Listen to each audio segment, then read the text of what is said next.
Now, here's something that you should dwell upon. When you think about money manifestation, you're basically like putting all that energy and pressure onto some sort of source where the money is going to come from, because mentally you're just thinking, well, how is it possible for me to have £10,000 a month? Because there's people that probably earn like £10,000 a year, with our mindset, we're just like basically programmed to think in that sense.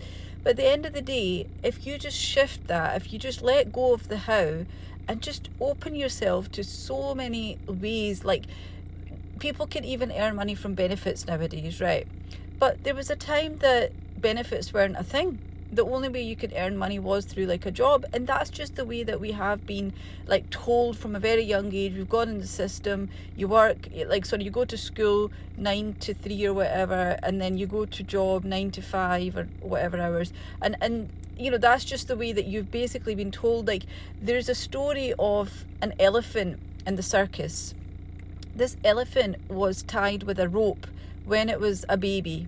So every time it tried to move or leave, the rope restricted it. Now, the elephant then grew up and became like an adult elephant, which is obviously very, very strong.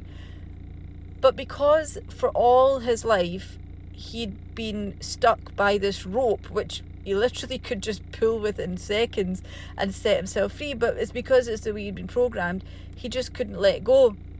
And that's the way that your mind's working right now if you're trying to manifest money and you're struggling with the how. There's lots of ways that you can release that kind of programming, like through EFT tapping. You could do affirmations, you could do hypnotherapy. There's lots of things you could do. But at the end of the day, you have to be open that money can come in so many ways. Like, you can get refunds, you can get insurance claims, and it's not your job to think of how that will happen. And at the end of the day, like, we have been like told this for our whole lives, so it can be difficult all of a sudden to change that mindset. But if you can be open to that and just let go, like, you just have to be in the mindset, I am getting £10,000. It's like if you had a check, or you had like your wages, your salary coming through, you know that on this day I'm going to get paid. So you might be struggling at the end of the month, but you know that the money's coming in. In the same sense, you have to just be like persistent. I know this money's coming in. And sometimes like it can be difficult because obviously you've got your reality where maybe you don't have your bank, doesn't show you have this money. And if that's the case, then you can like affirm. I basically